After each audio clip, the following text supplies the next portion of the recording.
يا أبا عبد الله يا أبا عبد الله. الحمد لله كما هو أهله. الصلاة والسلام على سيد المرسلين وخاتم النبيين أبي القاسم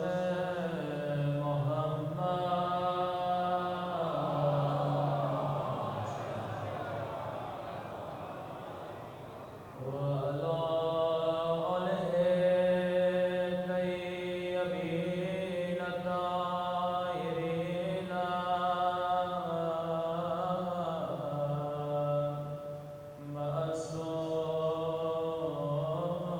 معصومين. سب کی دعا سرکار اپنے نام سے. الہی اعظم البلاء وبرها الخفاء وانكشف الغطاء وانقطع الرجاء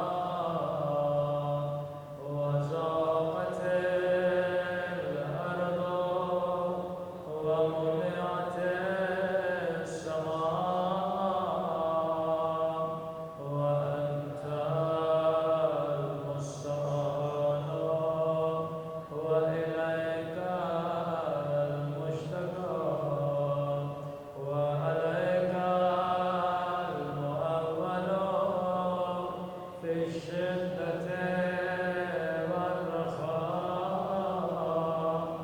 اللهم صل على محمد وآل محمد أولي الأمر الذين فرضت علينا طاعتهم وعرفتنا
کامیاب ہے وہ انسان جس نے اپنے نفس کا تزکیہ کیا۔ ہم نے عرض کیا کہ کافر ہو یا مومن، بت پرست ہو یا مسیحی، ہر انسان یہ چاہتا ہے کہ میں زندگی میں سکسیزفل ہو جاؤں۔ صلوات پڑھیں محمد و آل محمد۔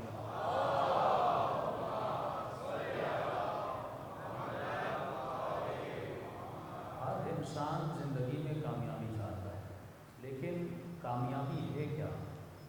کامیابی ملے گی کہاں سے؟ خود کامیابی کی تلاش میں نکلتا کیوں ہے؟ کیونکہ یہ سمجھتا ہے کہ اگر میں کامیاب ہو گیا تو میری زندگی میں سکون آ جائے گا۔ تو کسی کو گاڑی میں سکون نظر آتا ہے، کسی کو مال میں سکون نظر آتا ہے، کسی کو فلم دیکھنے میں سکون ملتا ہے، کسی کو سنیما جانے میں سکون ملتا ہے، اور کچھ لوگوں کو حسین کی مجلس میں آنے سے سکون ملتا ہے۔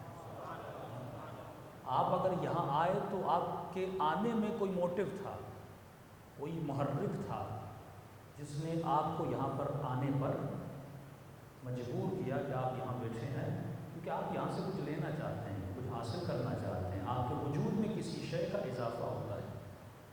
تو اس محرک کو دیکھنا ہے کہ انسان جس بھی شے کے پیچھے جاتا ہے اس کا محرک کیا ہے۔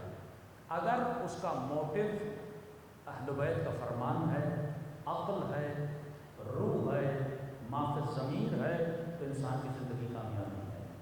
لیکن اگر اس کا موٹیو شہوت ہے، اگر اس کا موٹیو نفس ہے، اگر اس کا محرک حب ذات ہے، اگر اس کا محرک شوبازی ریا ہے، کہ آج کل ہم مختلف مولویوں کے قافلے کو بھی دیکھتے ہیں تو ایسے نہیں لگ رہا کہ مجلس میں جانے، ایسے لگتا ہے کسی دولہے کو لے جایا جا رہا ہے۔ جب انسان اپنی عزت، نفع اور نقصان کا معیار چیزوں کو بنا دے اور عزت اور نفع یا ضرر کا نقصان خدا کو نہ سمجھے، تو انسان کے موٹیو کیا ہو جاتے ہیں؟ بدل جاتے ہیں، اس کی زندگی میں محرک بدل جاتے ہیں۔ اسی لیے معصوم نے فرمایا جب تک تو علم النفس اور معرفت النفس کو حاصل نہیں کرے گا تب تک تجھے معرفت امام زمانہ نہیں ملے گی۔ اب یہ معرفت النفس کیسے حاصل ہو؟ بزنس کا اصول ہے جب تک ڈیمانڈ نہیں ہوتی تب تک سیل نہیں ہوتی۔ آپ کسی ایسی چیز کو لے کر چلے جائیں جس کی ڈیمانڈ ہی نہیں، آپ کی چیز بکے گی نہیں۔ تو جب تک میرے وجود کے اندر معرفت النفس کی ڈیمانڈ نہیں بڑھے گی تب تک میں معرفت النفس کے پیچھے نہیں جاؤں گا۔ اگر کسی مومن کو سگریٹ چھڑوانی ہے تو آپ پہلے اس کے وجود میں ایک محرک کو پیدا کریں تاکہ وہ اس چیز کو چھوڑنے پہ تیار ہو جائے۔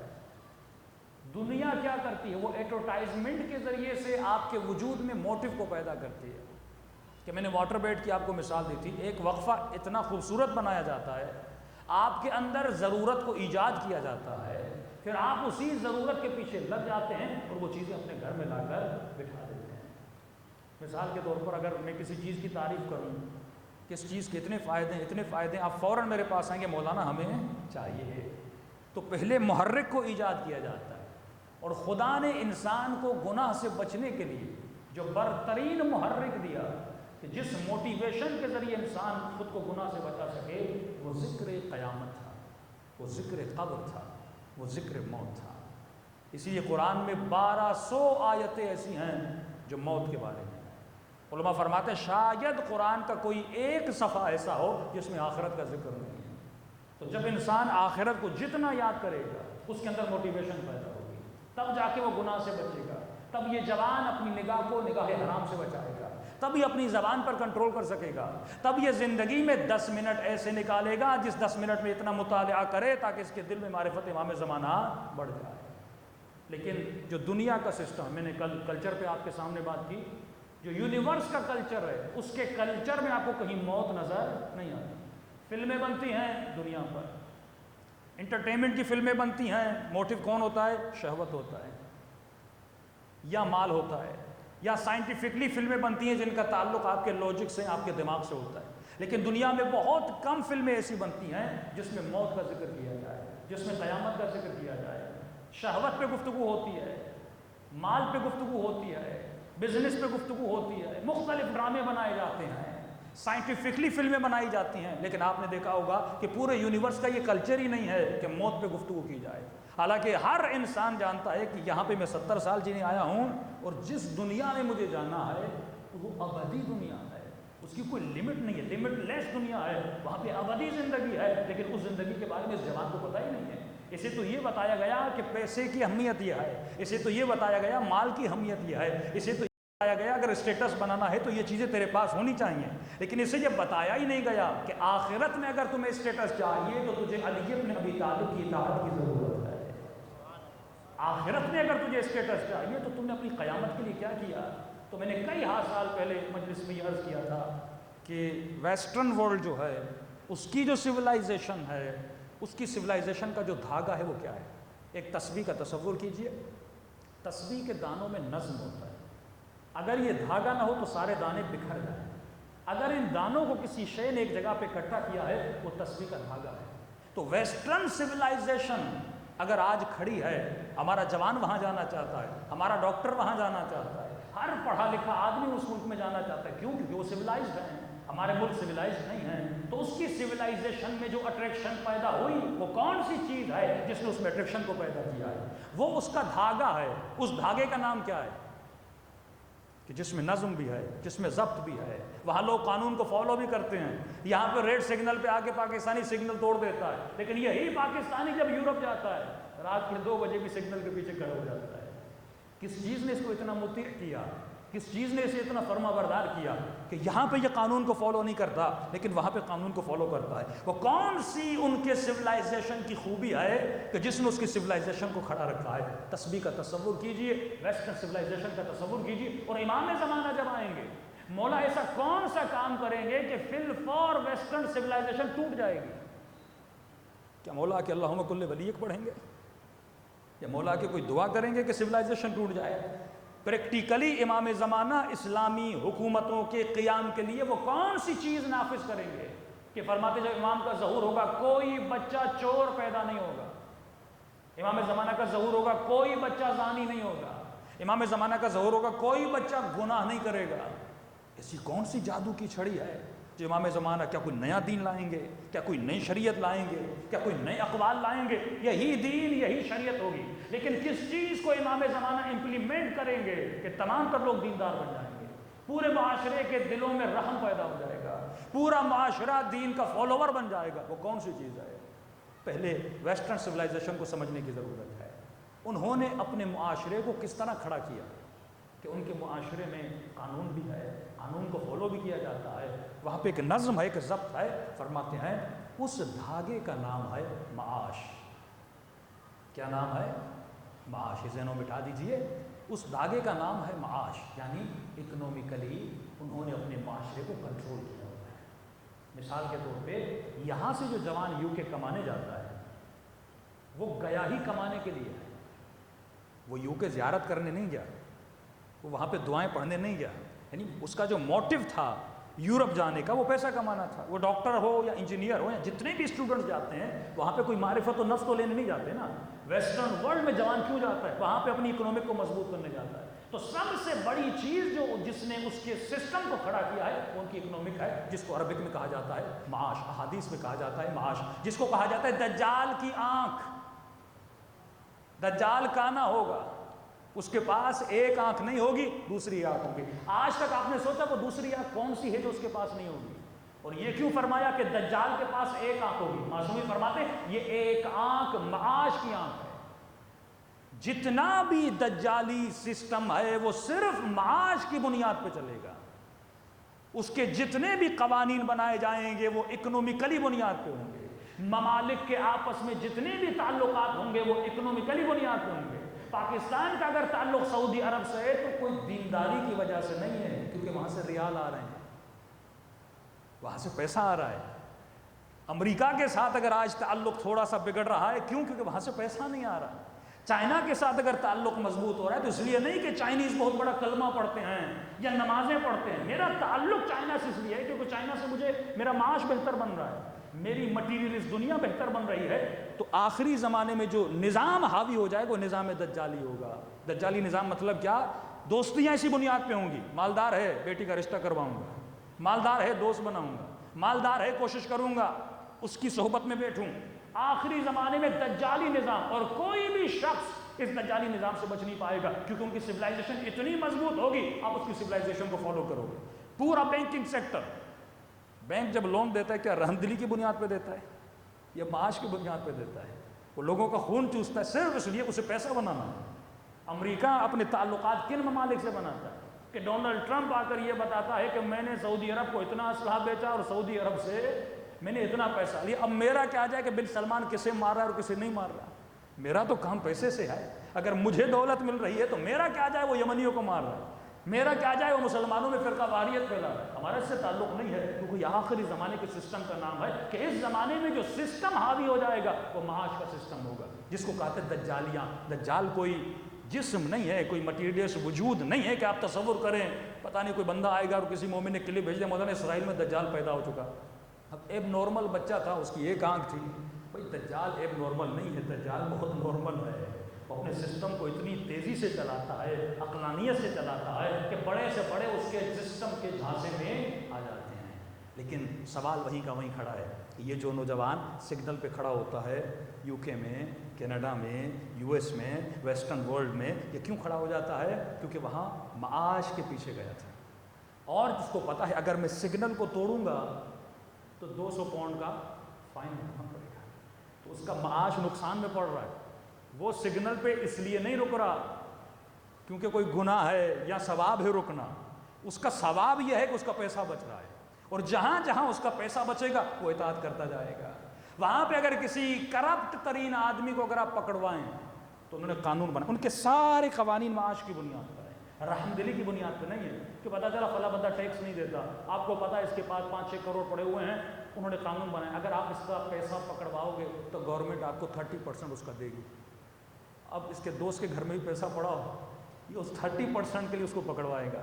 لیکن اس سسٹم میں معاش کی برائی ہے کہ اگر گورنمنٹ آپ کو 30% دے رہی ہے اور آپ کا دوست بولے بھائی نہیں پکڑوا میں تجھے 40 دیتا ہوں، تو آپ کس کے پیچھے جاؤ گے؟ جو آپ کو زیادہ پیسہ دے رہا ہے اس کے پیچھے جاؤ گے۔ لیکن سوال یہ ہے جب امام زمانہ آئیں گے تو اس سسٹم کو کیسے توڑیں گے؟ وہ کون سی کنجی ہے، وہ کون سی چابی ہے کہ مولا پوری ویسٹرن سویلائزیشن کو توڑ کے رکھیں گے اور اسلامی سویلائزیشن کو قائم کریں گے؟ فرماتے مولا جس طرح تسبیح کے دانے ہیں نا، اگر دھاگا توڑو تو فی الفور سارے دانے بکھر جاتے ہیں، مولا سب سے پہلے آ کر اس معاش کے دھاگے کو کینچی سے کاٹ دیں گے۔ جتنے بھی قوانین مال اور معاش کی بنیاد پہ بنے ہیں مولا ان سارے قوانین کو ختم کر دیں گے۔ اچھا جب دانے بکھر جائیں تو پھر مولا دھاگا کون سا ڈالیں گے؟ ایک نیا دھاگا بھی تو ہونا چاہیے نا کہ دنیا چلے، سسٹم چلے، حکومت اسلامی چلے۔ تو فرماتے ہیں ایک اور دھاگا ہے جو امام زمانہ اس دانوں کے اندر اس دھاگے کو ڈالیں گے، اس دھاگے کا نام ہے معاد، قیامت کا تصور، قبر کا تصور، کہ یہ چوری اس لیے نہ کرے اس کو سزا ملے گی، نہیں، یہ چوری اس لیے نہیں کرے گا کیونکہ امام قیامت کے تصور کو لوگوں کے ذہنوں میں اتنا مضبوط کر دیں گے، یہ جب جب چوری کرنے جائے گا اسے قیامت کا عذاب یاد آ جائے گا۔ معاد کو لوگوں کے دلوں میں زندہ کر دیں گے۔ آج اگر کوئی ظلم کرتا ہے وہ اس لیے کرتا ہے کیونکہ اسے قبر کی غفلت ہے، وہ یہ سمجھتا ہے مجھے مرنا ہی نہیں ہے۔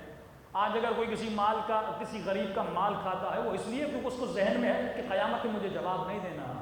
شمر جب امام حسین کے گلے پر خنجر چلا رہا تھا اس کا معاد کمزور تھا، اگر ان کا معاد مضبوط ہوتا تو ابن سعد کبھی بھی رے کی حکومت کے لیے امام حسین کو نہ چھوڑتا۔ اور ابن سعد کے شعر لکھے ہوئے ہیں کہ جب امام اس کو پیغام بھیجتے ہیں کہ آجا تو جانتا ہے یہ جنت ہے، کہتا ہے میں جانتا ہوں کہ اگر آپ کے لشکر میں آؤں گا جنت ملے گی، لیکن رے کی حکومت نقد ہے، جنت ادھار ہے، اور عقل مند وہ ہوتا ہے جو نقد لیتا ہے، ادھار کو چھوڑتا ہے۔ حالانکہ جنت نقد ہے، ادھار نہیں ہے۔ یہ ہماری آنکھیں ہیں جو غفلت میں پڑی ہوئی ہیں، پر میں ہر لمحہ جو تو یہاں کر رہا ہے وہاں کچھ نہ کچھ بن رہا ہے، یہ مت سمجھنا وہ ادھار ہے۔ اعجاز اور جائزہ اور ہدیہ خدا اسی دنیا میں تجھے عطا کرتا ہے، کیونکہ معرفت النفس نہیں تھی، اس نے جنت کو ادھار سمجھا اور یہاں شیطان کے کہے ہوئے کو نقد سمجھا۔ اگر معرفت نفس آ جائے اور انسان کے دل میں تصور قیامت مضبوط ہو جائے، تصور موت مضبوط ہو جائے، یہ انسان کبھی بھی گناہ نہ کرے، اور سب سے زیادہ اس کی زندگی میں جس چیز کی ڈیمانڈ ہوگی وہ یہی ہوگی کہ اپنی آخرت کو بناؤں۔ صلوات پڑھے محمد و آل محمد۔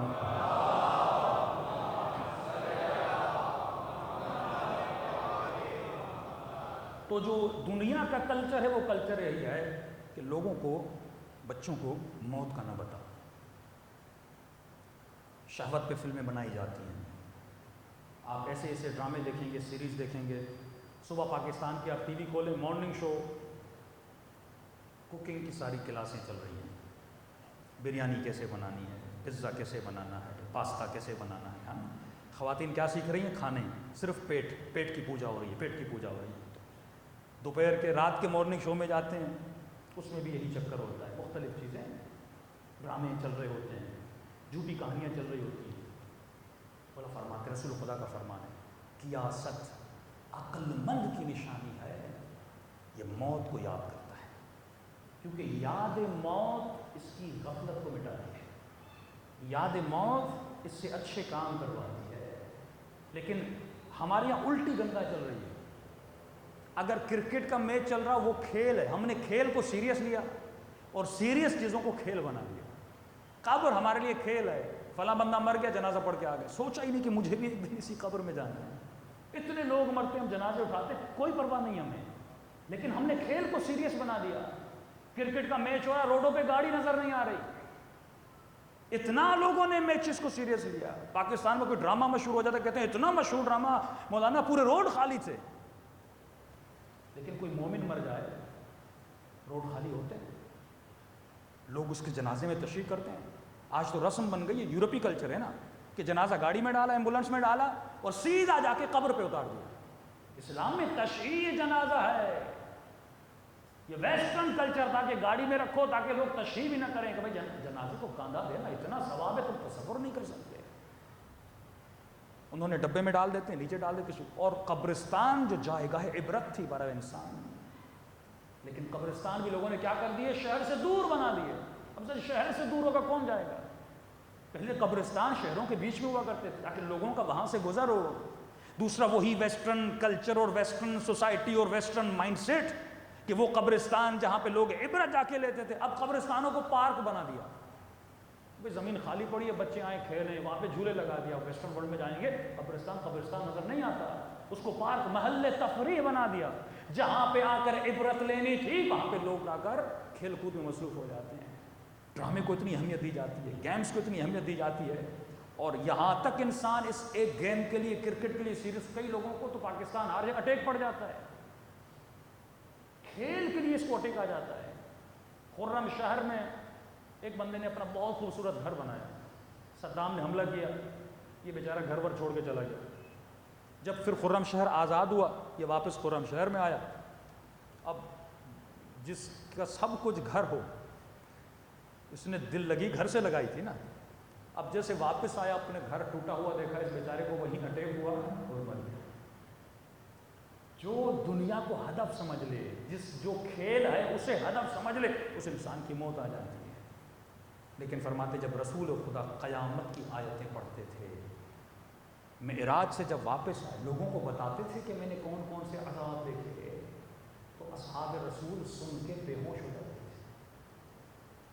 امام زین العابدین جب احوال قیامت بتاتے تھے، صحابی کہتے ہیں اندھیرا تھا، مولا جب سجدے میں جا کے دعا پڑھتے تھے، جب سر سجدے سے اٹھاتے تھے، نیچے جتنی مٹی تھی وہ ساری گیلی ہو جاتی تھی۔ یہ خوف پروردگار اعلیٰ، یہ کیوں دل میں نہیں ہے؟ عقل مند کی نشانی یہ ہے کہ عقل مند موت کا ذکر بھی کرتا ہے، موت کو یاد بھی کرتا ہے۔ لیکن اسی حوالے سے کچھ شبہات اور اعتراضات، کیونکہ جب تک آپ اس کو سمجھیں گے نہیں، معرفت نفس آپ کے وجود میں نہیں آئے گی۔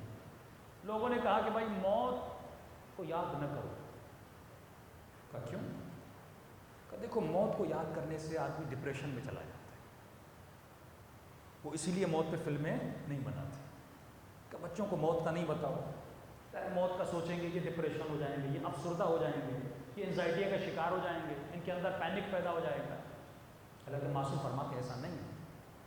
تم کتنا بھی لوگوں کو موت کا نہ بتاؤ لیکن موت تو حقیقت ہے نا. کیا موت کو یاد نہ کرنے سے کسی کو موت نہیں آئے گی؟ قرآن کہتا ہے کہ جو موت سے بھاگتے ہیں ملاقیکم، لیکن بالآخر تو تم موت سے ملو گے. تو موت سے بھاگنا عقل مندی نہیں ہے. سوال یہ ہے کہ میں موت کو یاد کس طرح کروں. احادیث معصوم میں ملتا ہے کہ جو لوگ موت کو یاد کرتے ہیں ان کی زندگی میں اللہ سکون عطا کرتا ہے. یاد موت انسان کی زندگی میں سکون لاتی ہے، لیکن غفلت، موت سے دوری انسان کی زندگی کو تباہ ہو برباد کرتی ہے. صلوات پڑھے محمد و آل محمد.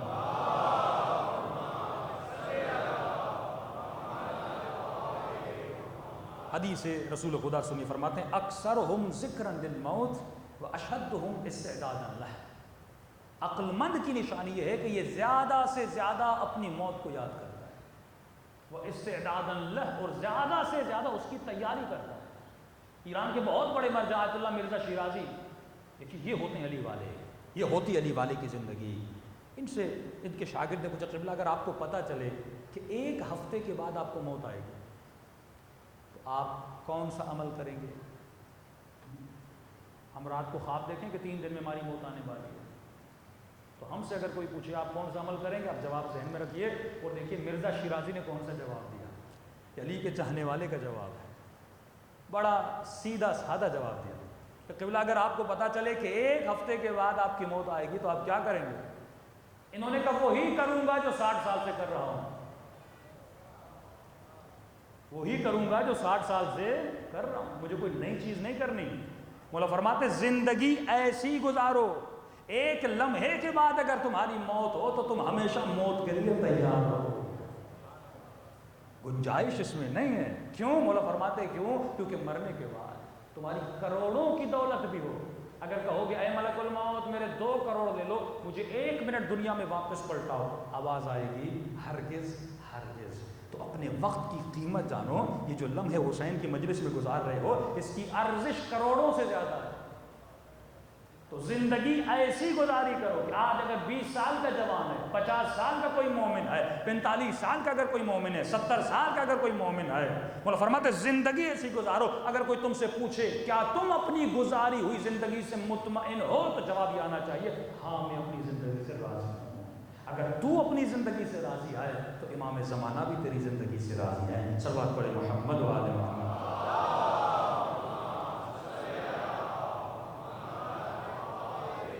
محمد وجل مولا فرماتے ہیں مرگ یعنی موت کا یاد کرنا انسان کے قلب کو جلا دیتا ہے. اردو کا جلا نہیں، عربک ہے. انسان کے دل کو نرم کرتا ہے، اسے تیار کرتا ہے کہ یہ موت کی تیاری ہے. لیکن اگر کوئی اپنی موت کو یاد نہ کرے، ایک ایرانی ڈرائیور تھا، کہتا ہے کہ مولانا میں نے نئی گاڑی سیکھی اور میں ڈرتا تھا ڈرائیونگ کرتے وقت. تو ایک مرتبہ میں گاڑی چلا رہا تھا، اچانک میرے سامنے ٹرک آ گیا. اب جیسے ٹرک آیا تو میں ڈر گیا، تو ڈر کے مارے میں نے کیا کیا، اپنی آنکھیں بند کر دی. تو کیا آنکھ بند کرنے سے ایکسیڈنٹ نہیں ہوگا؟ اگر کوئی مومن موت کے خوف سے آنکھیں بند کر لے، وہ کبوتر کے اوپر جب بلی حملہ کرتی ہے نا تو آنکھیں بند کر لیتا ہے، کیونکہ جب آنکھیں بند ہوتی ہے آپ کو کچھ نظر نہیں آتا، آپ سمجھتے ہو بلی چلی گئی. لیکن ایسا تو نہیں تم موت کو یاد نہیں کرو گے تو ملک الموت تمہیں یاد نہیں کرے گا. موت تو ہر وقت تجھے آنی ہے. تو عقل مند کی نشانی یہ ہے وہ آنکھیں بند نہیں کرے. آنکھیں بند کرے گا تو ایکسیڈنٹ ہو جائے گا. لیکن عقل مند کی نشانی یہ ہے وہ ہوشیار رہے اور فوراً خود کو اس چیز سے بچانے کی کیا کرے، کوشش کرے. تو فرمایا پہلی چیز جو انسان کو موت کو یاد کرتا ہے، مولا فرماتا اس کے وجود میں ایک فرح پیدا ہوتی ہے، ایک خوشی کے آثار پیدا ہوتے ہیں. وہ انسان کبھی بھی ڈپریشن میں نہیں جاتا، اس کے وجود میں اللہ کا یقین پیدا ہو جاتا ہے اور وہ ہر لمحہ زیارت علی بن ابی طالب کے لیے تیار رہتا ہے. صلوات پڑھے محمد و آل محمد.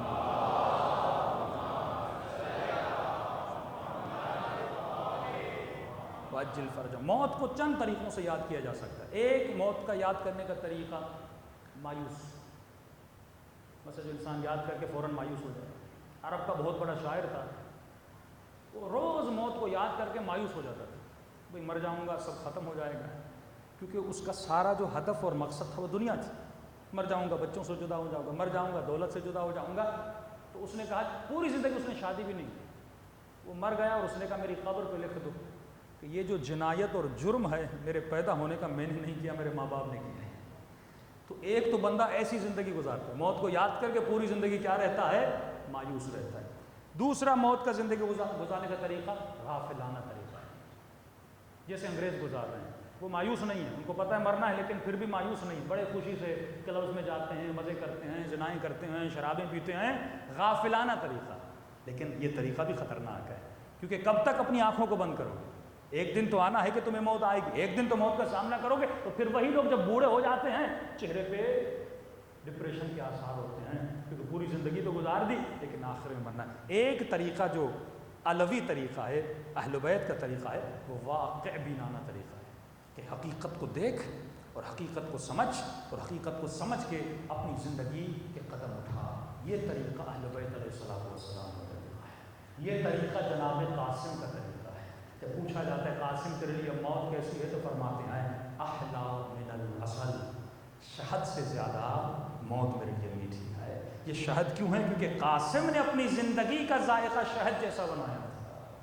فرماتے ہیں یہ حیات پانی کی طرح ہے، جیسی تو زندگی گزارتا ہے ویسا ذائقہ تجھے چکھایا جاتا ہے۔ تو زندگی اہل بیت والی گزار، جب دنیا سے جائے گا تو تمہاری موت کا ذائقہ بھی قاسم کی طرح شہد سے زیادہ میٹھا ہوگا۔ صلوات پڑھیں محمد و علیہ۔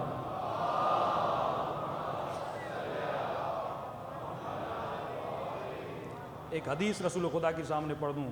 ہارون کا نام سب نے سنا ہے، امام موسیٰ کاظم علیہ السلام۔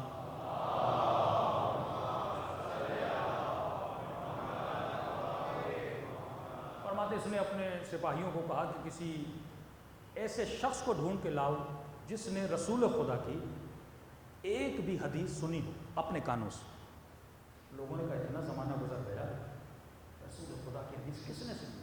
کسی نے ضد کی کہا نہیں، مجھے وہ حدیث سننی ہے جس نے خود رسول خدا کے کانوں سے سنی۔ بہت ڈھونڈا، بہت ڈھونڈا، بہت ڈھونڈا، آخر میں ان کو ایک بوڑھا ملا، 100 سال سے زیادہ اس کی زندگی، اتنا کہ وہ چل بھی نہیں سکتا تھا۔ اس کو ایک چھبی اور ٹوکری میں ڈالا اور ہارون کے پاس لے کر آیا۔ ہارون نے کہا بوڑھے بتا کیا تم نے رسول خدا سے کچھ سنا ہے؟ کہتے ہاں، میں 7 سال کا تھا جب میرے بابا مجھے رسول خدا کے پاس لے کر گئے تھے، اور رسول خدا کی میں نے یہ ایک حدیث سنی تھی اور یہ حدیث مجھے یاد ہے۔ کہ سنا وہ کون سی حدیث ہے؟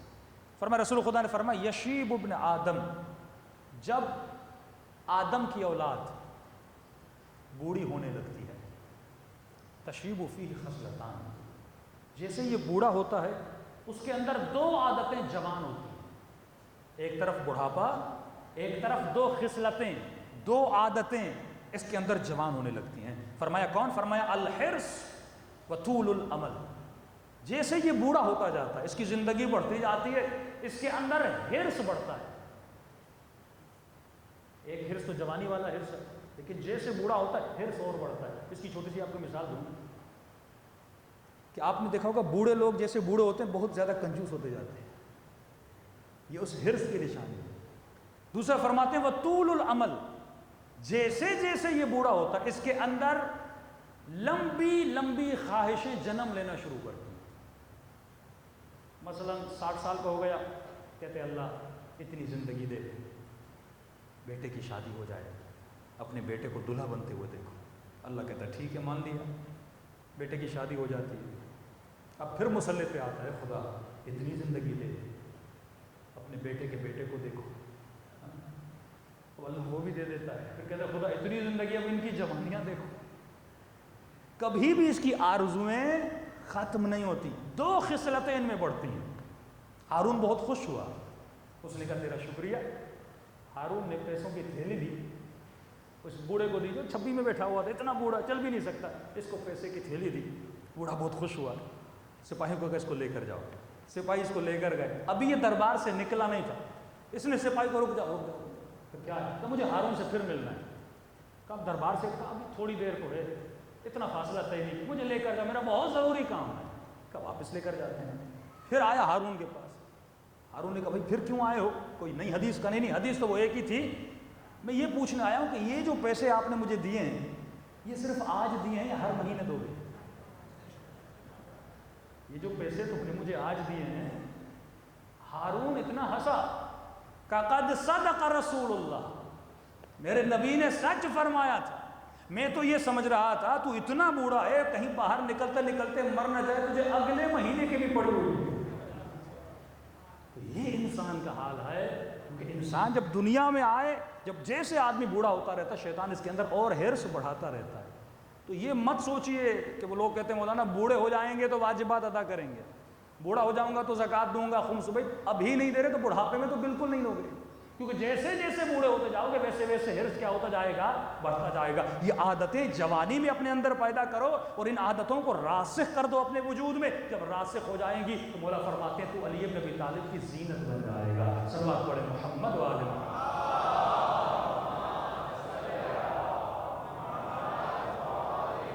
محمد وعجل فرج.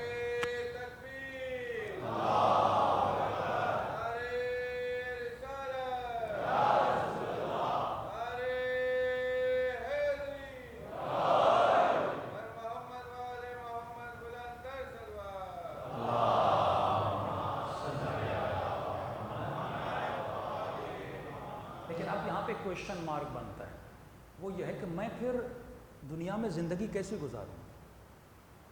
کہ بارہا ممبر سے کہا جاتا ہے کہ مال کی محبت بھی نہ ہو، یہ بھی نہ ہو، یہ بھی نہ ہو، لیکن یہ تو لوازمات زندگی ہے. تو ایک شخص میرے چھٹے امام جعفر صادق علیہ السلام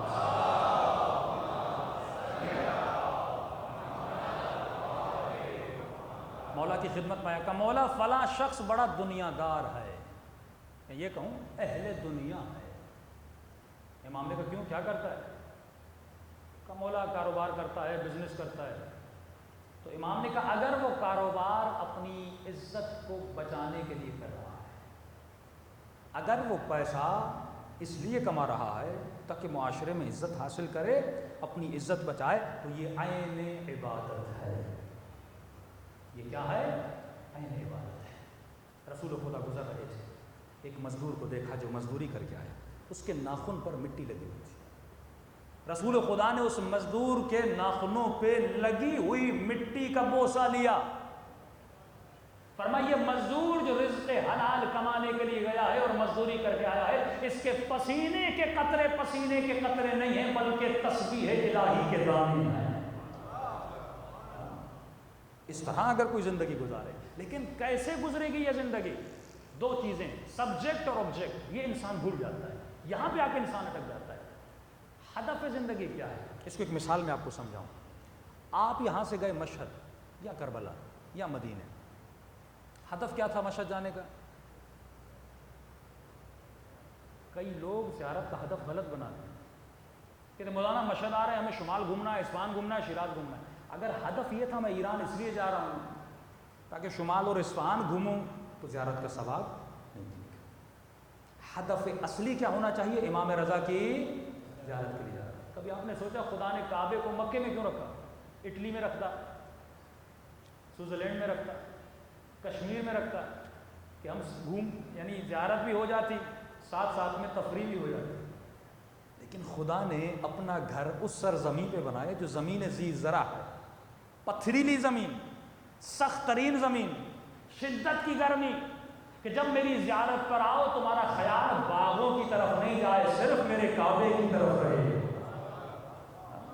وہاں تو گھومنے نہیں آ رہا، تو میری اللہ کی زیارت کے لیے آ رہا ہے، تو کعبۃ اللہ کی زیارت کے لیے. تمام تر سختیاں اللہ نے وہاں پہ رکھی، مکے میں رکھی.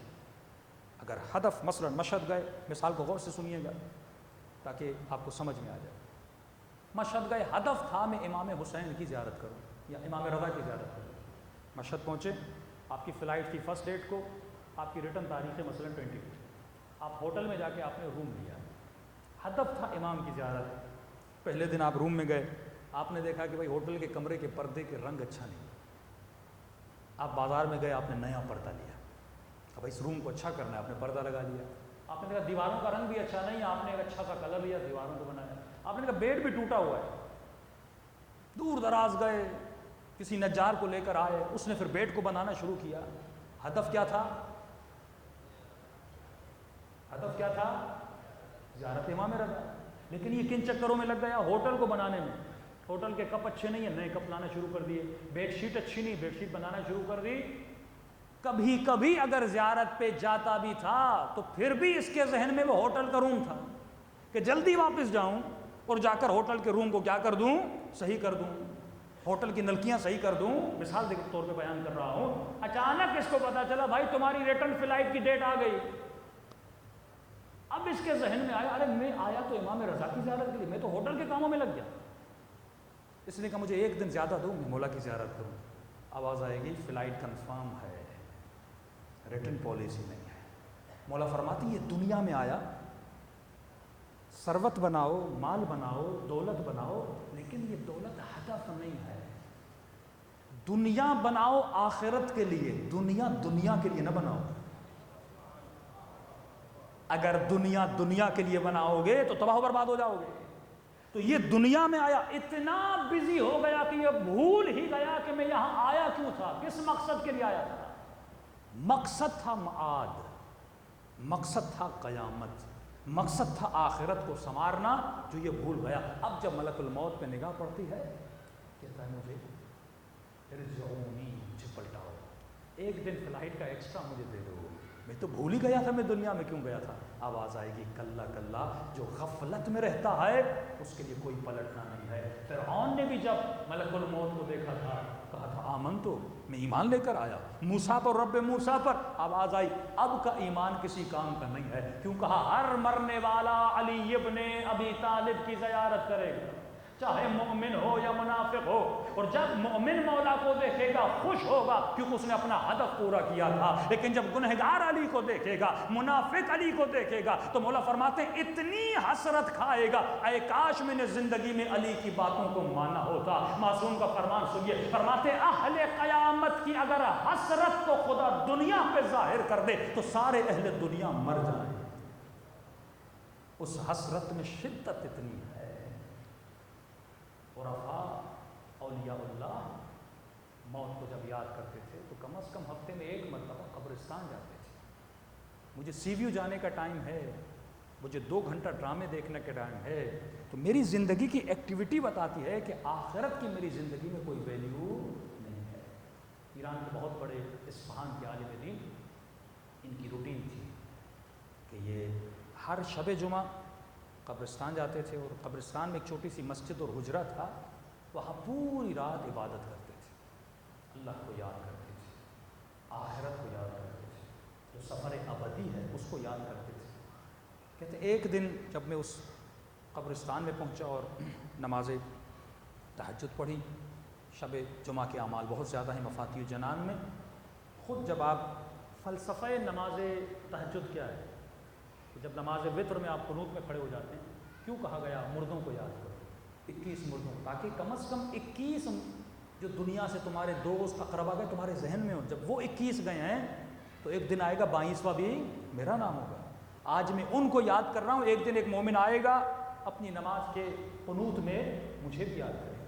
فرمایا اگر انبیاء کی صفوں میں شامل ہونا ہے، اگر ہمراہ اور ہمسائے انبیاء بننا ہے تو عادت بنا دو اپنی نماز عشاء اور نماز مغرب کے درمیان 2 رکعت نماز وحشت قبر پڑھا کرو، کسی نہ کسی مومن کے لیے۔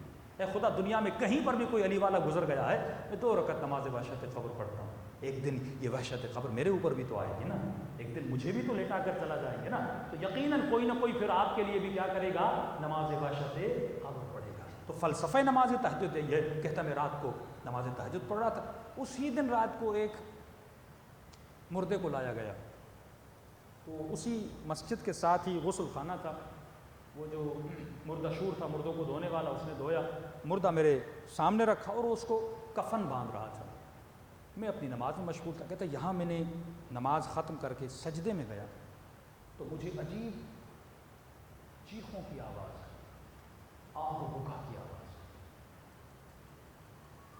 اتنا اس آواز میں وحشت تھی کہ میں سجدے سے اپنا سر اٹھا بھی نہیں سکتا تھا۔ کہتا تھا یہ اس کو کفن باندھ رہا تھا، میں دیکھ رہا اس کو آوازیں نہیں آ رہی، لیکن اچانک خدا نے میرے کانوں کو کھول دیا، برزخی کان کھل گئے کہ وَاعْبُدْ رَبَّكَ حَتَّىٰ يَأْتِيَكَ الْيَقِينُ، اتنی عبادت کر تاکہ تجھے مقام یقین ملے۔ مقام یقین کا کیا مطلب؟ علم الیقین، عین الیقین، حق الیقین۔ ہم علم الیقین کی منزل پر ہیں، آپ سب کو پتہ ہے قیامت ہے، لیکن آپ نے دیکھی نہیں۔ آپ سب کو پتا ہے قبر آئے گی لیکن آپ نے دیکھا نہیں. آپ سب کو پتا ہے جہنم کی آگ گرم ہے، سقوم ہے، حمیم ہے، لیکن آپ نے دیکھا نہیں. ہم پہلی منزل پر ہیں علم الیقین. دوسری منزل ہے عین الیقین، آنکھوں سے دیکھو. آخری منزل ہے حق الیقین، یقین راسخ ہو جاتا ہے. حضرت ابراہیم جیسا نبی کہتا ہے خدا مجھے دکھاؤ تم زندہ کس طرح کرتے ہو، مارتے کس طرح. تو جب انسان دیکھتا ہے یقین راسخ ہو جاتا ہے. تو جو عبادت کثرت سے کرتا ہے یقیناً خدا خواب کے ذریعے سے کسی نہ کسی منظر کے ذریعے سے اسے یقین دلاتا ہے. اب جب یقین آتا ہے اس کے عمل میں حد سے زیادہ مضبوطی آ جاتی ہے. کہتا ہے میں نے نماز پڑھی، وہ کفن باندھ رہا ہے بڑی نرمی سے، اسے پتہ نہیں لگ رہا، لیکن یہ آوازیں میری کانوں تک آ رہی ہیں. وحشت بھری آوازیں، درد بھری آوازیں، گویا کسی پہ عذاب کیا جا رہا ہو اور وہ بندہ خدا چیخ رہا تھا. کہا تھا مجھ سے برداشت، میری دل اتنی، میں نے کہا میرا دل پھٹ جائے گا. لیکن اس وحشت زدہ آواز کے نتیجے میں مجھ سے کھڑا نہیں ہوا جا رہا تھا. میں آواز دے کر اس کفن باندھنے والے کو کہنا چاہتا تھا مجھے اٹھاؤ اور کمرے سے باہر لے کر جاؤ، لیکن وہ میری آواز سن نہیں رہا. دھیمی سے اس نے میری آواز سنی. اس نے قبلہ رک جائیے میں کفن باندھ لوں آپ کو لے جاتا ہوں. کہتا اس نے میری آواز نہیں سنی. بڑی مشکل سے میں وہاں سے اٹھا، اس قبرستان سے باہر گیا. 40 دن میں اپنے گھر میں بیمار پڑا رہا. 40 دن صرف ایک مردے پر عذاب کو دیکھنے کے بعد. اب تصور کریں جس نے یہ دیکھا ہو، کیا وہ کبھی اللہ کی نافرمانی کرے گا؟ کیا وہ کبھی گناہ کرے گا؟ نہیں. اور یہ کب ملتا ہے؟ جب انسان کثرت سے اپنی آخرت کو یاد کرتا ہے. اور آخرت کیسے یاد ہوتی ہے؟ فرمایا کربلا جاؤ تو صرف علم لے کر مت آیا کرو، صرف سجدگاہیں لے کر مت آیا کرو، اپنے ساتھ ایک کفن بھی لایا کرو. اہل بیت کا وطیرہ تھا. امام نے جو لباس جناب دہبل کو دیا اس نے کفن سمجھ کے اپنے ساتھ قبر میں رکھا تھا. اور فرمایا ہر شب جمعہ اپنے کفن کو دیکھا کرو. عالم دین تھا، 2 دوست تھے آپس میں. ایک عالم تھا دنیا سے چلا گیا، خواب کے عالم میں دیکھا. کیا دیکھا؟ کہ عالم ہے برزخ میں بیٹھا ہوا ہے، نعمتیں ساری ہیں، لیکن ایک بچھو ہے جو اس کو کاٹ رہا ہے. رو کر کہنے لگا اے دوست مجھے اس بچھو سے بچاؤ.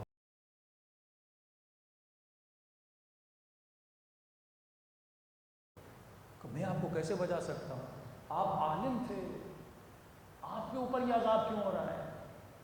کہتا ایک دن ایک موچی کے پاس گیا تھا جوتیاں بنانے کے لیے. پیسے نہیں تھے جیب میں نے کہا کل آ کر آپ کو دے دوں گا. پیسے لینا بھول گیا. اگر ہو سکے تو میری طرف سے جا کر اس موچی کو پیسے دے دینا. کہتے خواب سے اٹھا، اس محلے کے موچی کے پاس گیا. میں نے کہا فلاں عالم کو آپ جانتے تھے، اس کا کوئی قرضہ تھا، آپ لوگ کو پیسے نہیں دیے تھے. کہاں ایک دن آیا تھا، جوتی بنائی تھی، اس کے پیسے میرے پاس رہتے تھے. مجھے خبر ملی کہ وہ مر گیا ہے.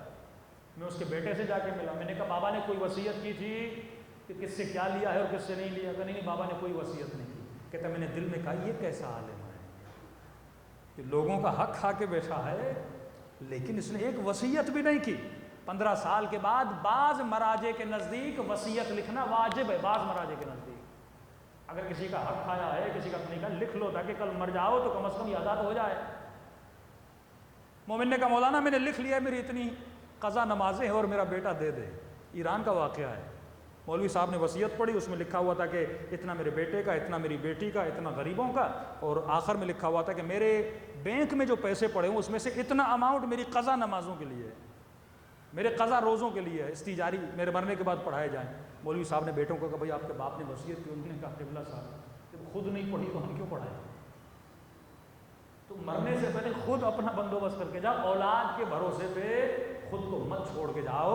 کسی متدین آدمی کو کچھ دے کر جاؤ بھائی میں اگر مر جاؤں تو میرے یہ چیزیں ہیں، واجبات ہیں، ادا کر کے جاؤ. صلوات پڑھے محمد و آل محمد.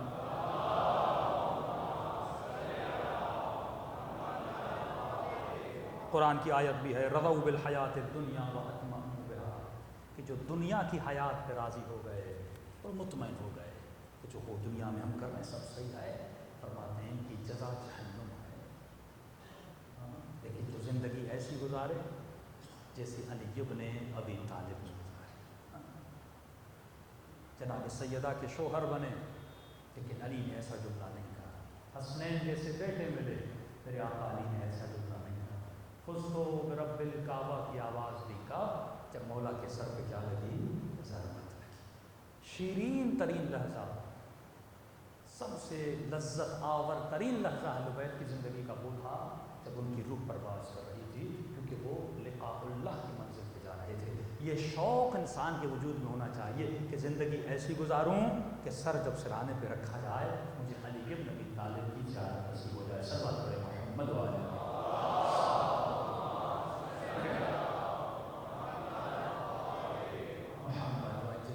واقعات بہت ہیں جن لوگوں نے زندگیاں اچھی گزاری۔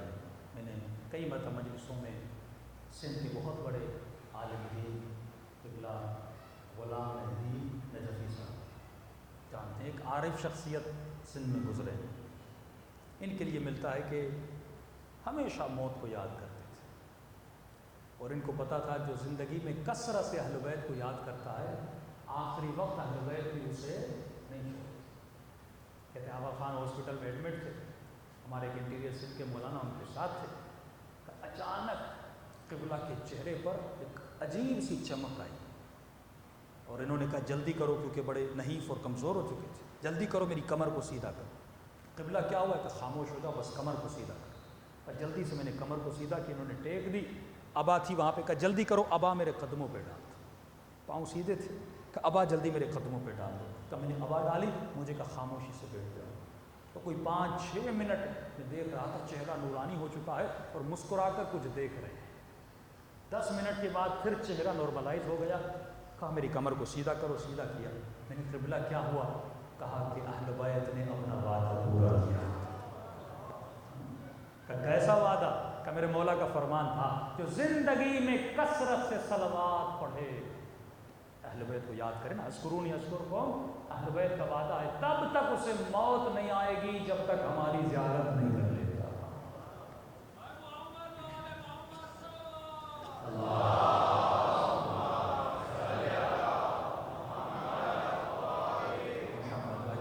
تو یہ وہ دھاگا ہے جو معاد کا دھاگا ہے۔ امام زمانہ کا سسٹم معاد پہ چلے گا، لوگوں کے دلوں میں اتنا قیامت کا عقیدہ راسخ ہو جائے گا۔ اور یہ وہ 2 آنکھیں ہیں، اگر کسی کے پاس صرف معاش کی آنکھ ہے وہ دجال ہے۔ تجھے دونوں آنکھیں رکھنی ہیں، ایک آنکھ معاش بھی کماؤ اور دوسرا معاد کو بھی مد نظر رکھو۔ مولا باغات میں جا رہے تھے کھجوریں لے کر، کسی نے کہا یا علی کہاں جا رہے ہیں؟ مولا فرماتے ہیں 30,000 کھجور کے دانوں کو لے کر جا رہا ہوں۔ مولا کیوں؟ کہ زمین میں کاشتکاری کروں گا۔ اور 30,000 دانے جب مولا نے لگا دیے، 30,000 سرسبز درخت کھجوروں کے نکلے۔ ایک وقت تھا مولا جوتیوں کو سیتے تھے، اور ایک وقت ہے کہ ابن عباس کہتا ہے کہ ہر مہینے علی 30,000 درہم اللہ کی راہ میں دیتے تھے۔ مولا نے ایک منشی رکھا ہوا تھا، حوالہ دار رکھا ہوا تھا، کہتے تھے فلاں کے گھر میں اتنا پہنچا، فلاں کے گھر میں اتنا پہنچا، فلاں کے گھر میں اتنا پہنچا۔ مولا کے منشی نے کہا کہ یا علی اتنا دے رہے ہیں کہیں کم نہ ہو جائے۔ امام فرماتے اللہ تجھ جیسے بندوں کو دنیا میں لائی، دے میں رہا ہوں، دل تمہارا کیوں جل رہا ہے؟ بعض لوگ ایسے ہوتے ہیں، آپ سخاوت کرتے ہیں، وہ کہتے ہیں بھائی اتنا کیوں دے رہے ہو، کم نہ ہو جائے۔ مولا فرماتے ایسے بندے کو اللہ کبھی خلق ہی نہ کرے کہ دے ایک بندہ رہا ہے لیکن دکھ دوسرے بندے کو ہو رہا ہے۔ مولا فرماتے علی یہ کردار، یہ رسم انبیاء ہے کہ جس نے مجھے دیا ہے میں اسی کی راہ میں دے رہا ہوں، اور علی کا چاہنے والا کبھی کنجوس نہیں ہوا کرتا۔ صلوات پڑھے محمد وآلہ۔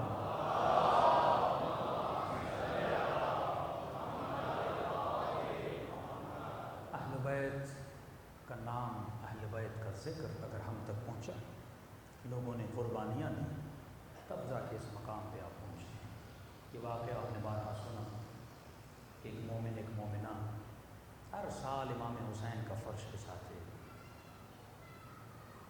لیکن ایک دن آیا کہ تنگی آ گئی، پیسے کم ہو گئے۔ شوہر نے بیوی سے کہا میرے پاس کچھ بھی نہیں بچا، کہ تمہارے پاس کچھ بالیاں ہوں، کوئی سونے کا ہار ہو تو مجھے دو، اس کو بیچوں۔ بیوی نے کہا یہ کیسا سوال کر رہا ہے؟ اگر میرے پاس ہوتا کیا میں چھپاتی؟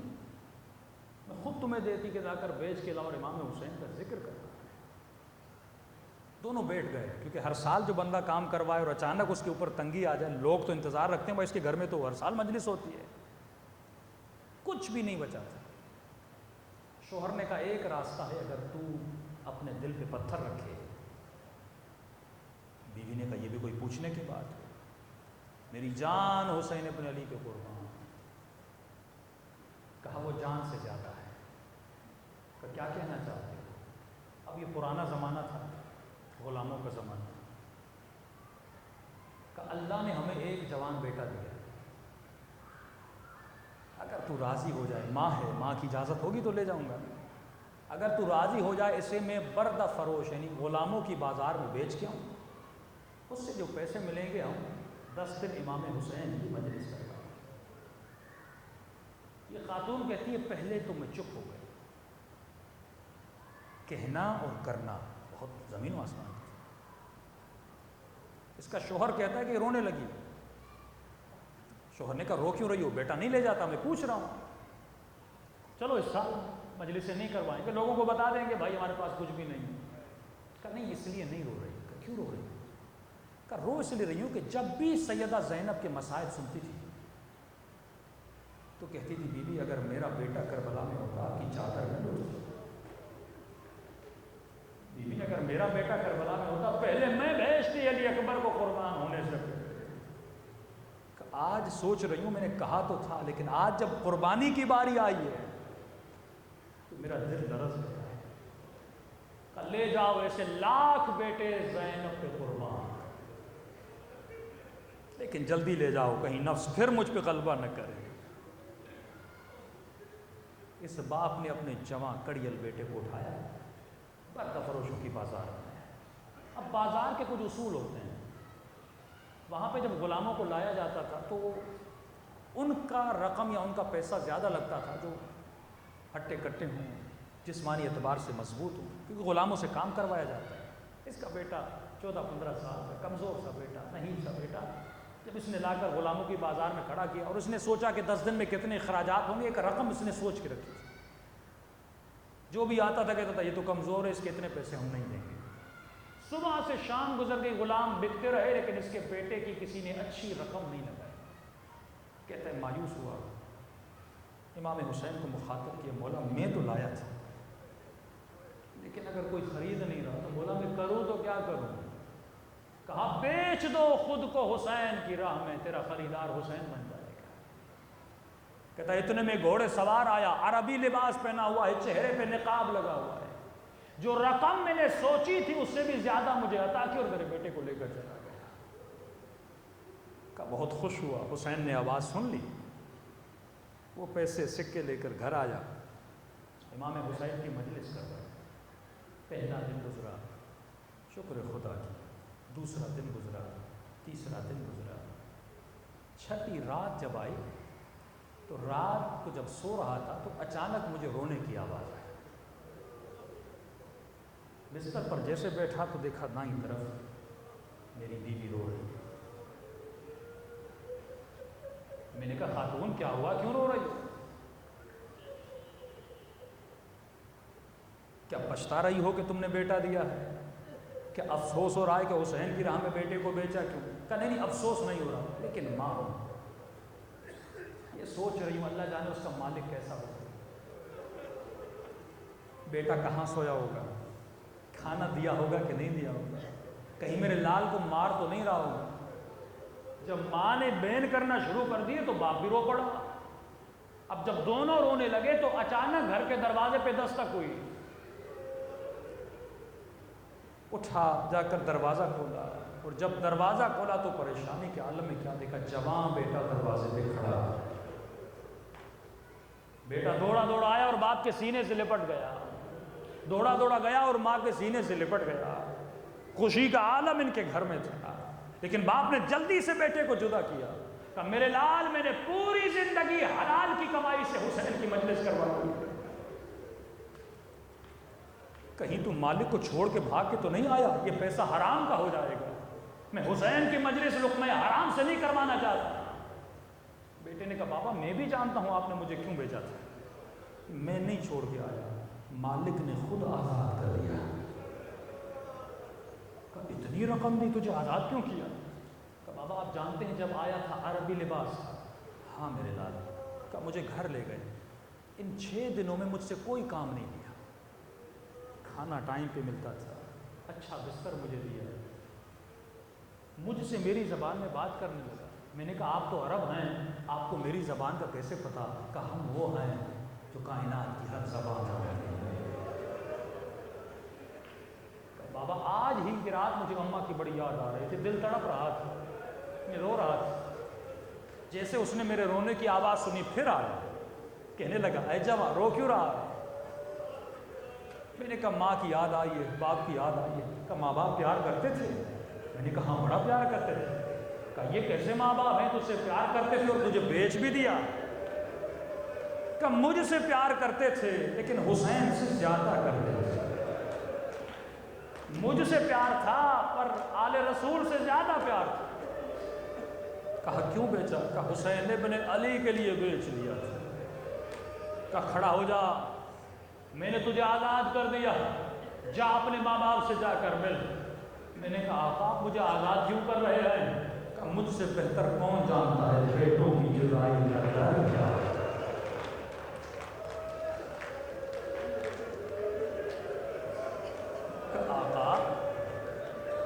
آقا اگر ماں باپ پوچھیں کہ آپ نے مجھے آزاد کیوں کیا تو جواب کیا دوں گا؟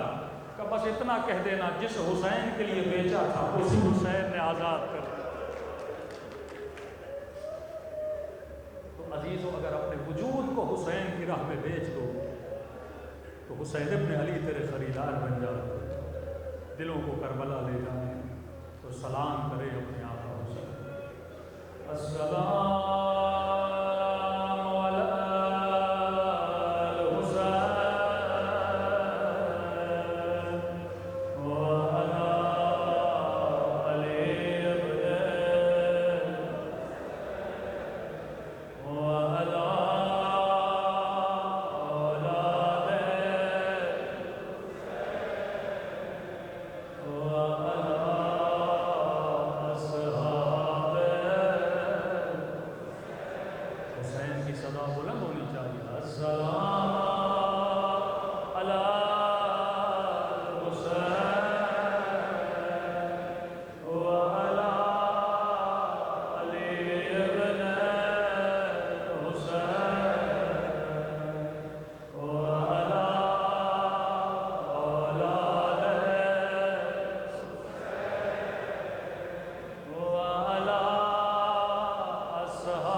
کسی نے امام سجاد کو کہا مولا عادتکم الشہادہ،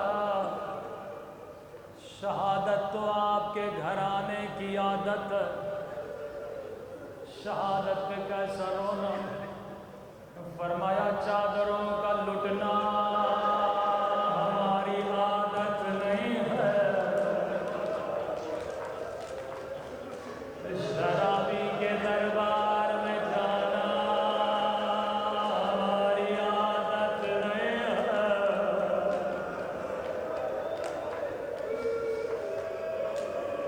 اکبر شہید ہوا، ہاں شہادت میرا ورثہ تھا، لیکن ماں بہنوں کے ہاتھوں میں رسیاں، یہ ہماری عادت نہیں ہے۔ اللہ آپ سب کو مدینے کی زیارت نصیب کرائے۔ بڑے چاہنے والے تھے کوفے میں، شام میں اہل بیت۔ فرمایا غم اس بات کا نہیں تھا کہ غیروں نے نہیں پہچانا، غم اس بات کا تھا کہ اپنوں نے بھی پہچاننے سے انکار کیا۔ کافی اپنے ایسے تھے جو چھتوں پہ بیٹھے تھے، جھولیوں میں پتھر لے گئے۔ ایک مومنہ ہے جسے بچپن سے حسین نے پالا، چھوٹی تھی، یتیم ہو گئی، امام حسین گھر لے کر آئے، قرآن زینب نے پڑھا، حجاب زینب نے سکھایا۔ جب جوان ہوئی امام حسین نے شادی کرا دی۔ ہر سال مدینے آتے تھے، رو کر کہتی تھی مولا آپ کے مجھ پہ بڑے احسان ہیں، آپ نے اپنی بچیوں کی طرح مجھے پالا ہے۔ مولا میں اپنے شوہر کو کہتی ہوں میرا حسین بڑا قریب ہے۔ ہر سال کہتا ہے کب آئے گا تیرا مولا، میں دعوت دوں گا، سفرہ لگاؤں گا، اس نے بچپن سے تجھے پالا۔ امام نے فرمایا شیرین ہم آئیں گے۔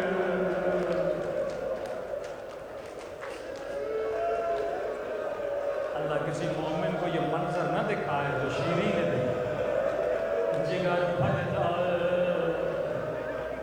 فرمایا شیرین ہم آئیں گے لیکن تو پہچان نہ سکو گی۔ اتنا سننا تھا شیری کھڑی ہو گئی کہ مولا ان آنکھوں کو نکال دو تو حسین کو نہ پہچان۔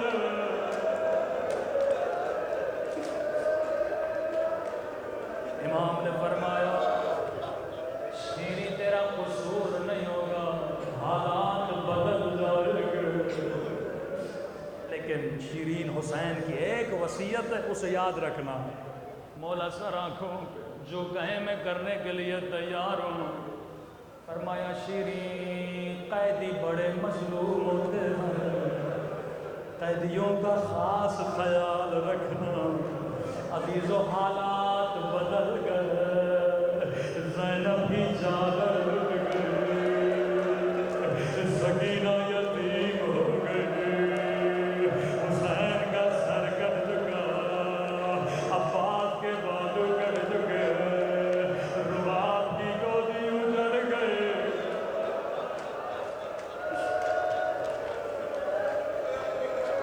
سیدانیوں کا قافلہ بازار میں آیا، شیرین کا شوہر بازار سے گزر رہا تھا۔ شیرین نے کہا ہوا تھا اپنے شوہر کو جب بھی کوئی قیدی نظر آئے اسے گھر لے کر آنا، میرے مولا کی وصیت ہے۔ جیسے بازار سے گزرا اس کی نگاہ زخمی کانوں پہ پڑ گئے، زخمی رخساروں پہ پڑ گئے۔ ننھی سی سکینہ کو دیکھا، توڑا توڑا گھر آیا، رو کر کہنے لگا شیری تو نے کہا تھا جب بھی قیدی دیکھو گھر لے آؤ، اور میری زندگی گزر گئے، میں نے کبھی 4 سال قید نہیں دیکھے۔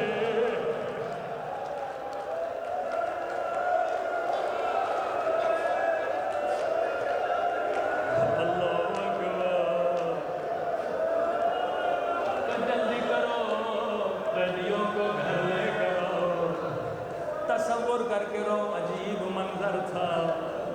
ایک مرتبہ قیدی بیویاں شیرین کے گھر میں آئے، اللہ جانے زینب پہ کیا گزر رہی ہوگی، جسے زینب نے حجاب سکھایا تھا اس کے سر پہ چادر موجود ہے، لیکن علی کی بیٹی نبی کی نوازی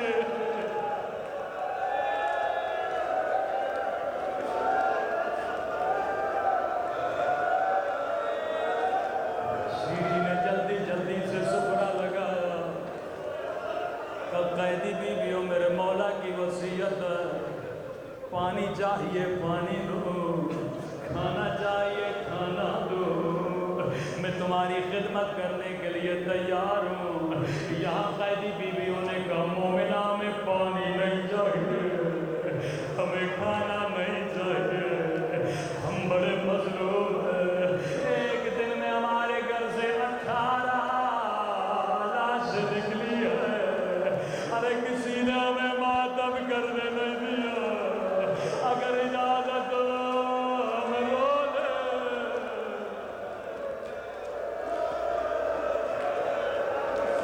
اگر اجازت دو ہم ماتم کر لیں۔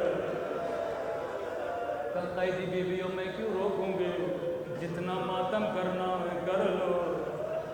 یہاں قیدی بیویوں نے حلقہ بنایا، ایک مرتبہ ایک قیدی بیوی اسی بڑا درد بھرا بن گیا، رو کر کہنے لگی اے عباد کے غریب بھیا،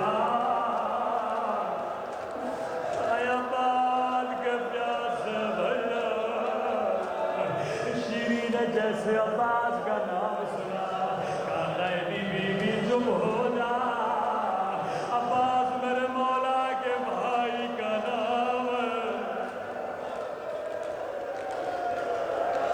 اللہ بات میں میری جان برباد کر دے۔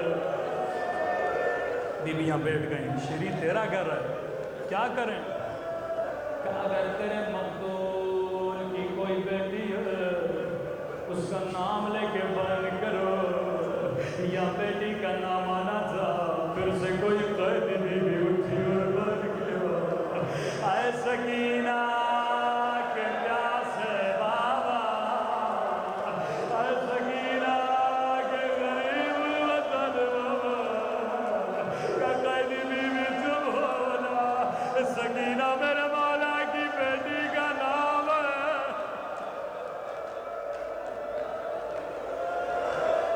اللہ میرے مولا کی خیر کرے۔ کہ قیدی بیوی یہ تو مدینے والوں کے نام ہے۔ شیریں رونے لگے، ایک مرتبہ کہنے لگی قیدی بیوی تجھے آخری مہلت دیتی ہوں، اگر تیرے مقتول کی کوئی بہن ہے اس کا نام لے کے بیان کرو۔ عزادارو اب کوئی اور بیوی نہیں اٹھے، ایک مرتبہ خود بیوی زینب اٹھے اور بیان کیا اے اجڑی ہوئی زینب کے غریب بھیا، اے اجڑی ہوئی زینب کے پیاسے بھیا۔ اب شیریں کو سمجھ نہیں آیا، بی بی زینب کے قدموں میں گری، ہاتھوں کو جوڑ کے کہا اے قیدی بیوی تجھے تیرے رب کی قسم بتا تو کون ہے۔ ایک مرتبہ زینب نے